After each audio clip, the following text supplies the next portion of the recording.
This week, I'm talking all about Game Pass possibly coming to a certain portable gaming device and not coming to another portable gaming device. Let's just go ahead together as a people and check it out.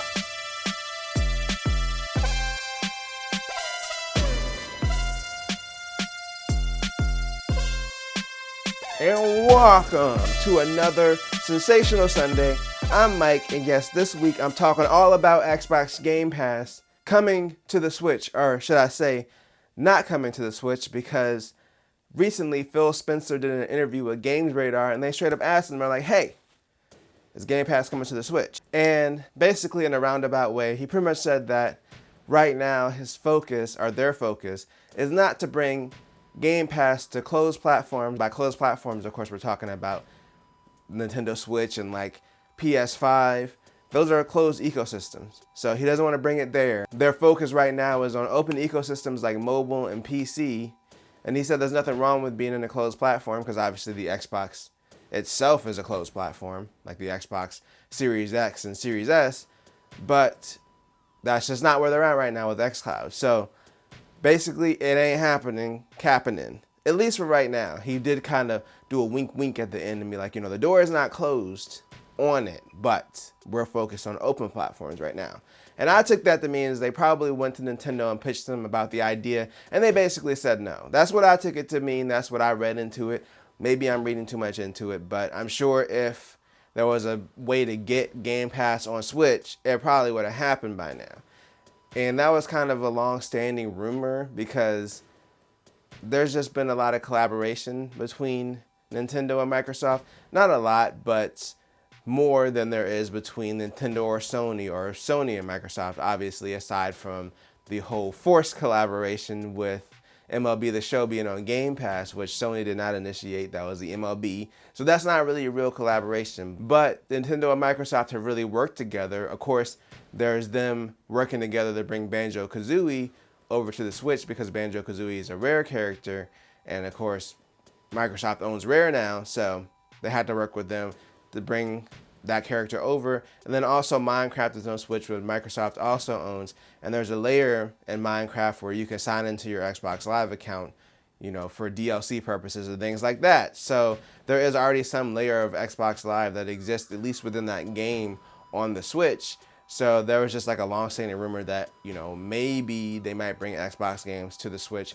I never put too much stock into it. I really didn't think it was probably going to happen, but it was one of those things where I was like, I could possibly see that happening, but probably not. So yeah, Pete's pretty much squashed that rumor. But then within the same 2-day period of this story dropping, he also tweets out that he really enjoyed his talk with Valve and Gabe, all those people, and that he's had the Stream Deck for a week and that he's really enjoying playing Halo and other games up there. And of course that makes sense. So now you've got the Stream Deck on the way. It's also a portable, similar to the Switch, not really similar because it doesn't do the switching thing. Like you can dock it, but it doesn't have removable controllers and all that stuff. It's really a different experience. It's really more so a handheld PC. But I do find it interesting that he is talking to Valve. They got an early unit and is able to test xCloud up there, which of course xCloud runs in the browser, so I'm not too shocked that it works up there, considering that it pretty much is just like a full computer running Linux.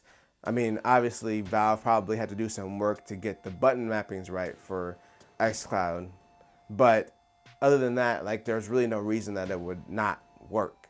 So it was kind of cool that Phil Spencer got out there and was like, it's cool that xCloud works on this thing. Is there something deeper there with the relationship? We'll see. I'm kind of curious if they'll bring a version of the Xbox Store to SteamOS or to Linux in general just for this collaboration, because yeah, xCloud is great, but it'll also be cool if you could just run the games natively on the system. And I mean, technically you'll be able to because you can always install Windows on the Stream Deck once it comes out. They already said you can do that. So you could install Windows and just actually natively run Xbox games that are available either on Steam or on PC Game Pass. It would also be kind of cool if they integrated some kind of layer of Game Pass into Steam. That would also work as well, and I'd be all down for it because the Xbox app on PC is kind of trash. I know they're supposed to be revamping it, but it's something that you don't want to have to interact with unless you absolutely have to. Phil Spencer has had a Stream Deck for a week. My pre-order is still Q2 2022. Look, I'm not saying that you got to do me any favors, Phil, But I have been an Xbox Live Gold member since 2004. I'm just saying, you can throw me a little bone, like, hey, maybe this guy can get his a little bit early. Just saying, just throw me a little something. You know, that Xbox Live wasn't cheap. $50 in 2004 was not cheap. Okay.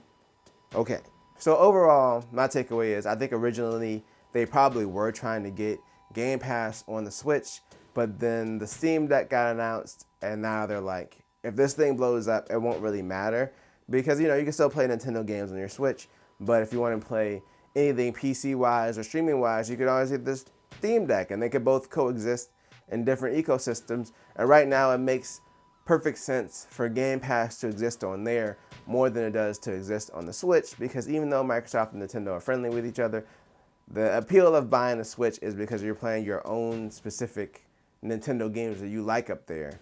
And so bringing Xbox games to the Switch, like, yeah, there's crossover, of course, between Switch players and Xbox players. You know, this because you have a Switch doesn't mean you don't want to play Xbox games, but it is kind of a platform where you're going to go play these specific games. So really, with so many options to play xCloud anyway, right now I don't really see it mattering too much if it's on the Switch or not. As far as I'm working on the Steam Deck, yeah, I'm not surprised that it works. I'm just curious to see if they'll have like a native version of this Xbox app on Steam OS. But the Steam Deck could become the best place to play all these streaming services like xCloud, Stadia, Amazon Luna. I'm not even gonna list them all. There's too many. GeForce Now. There's too many. I'm leaving.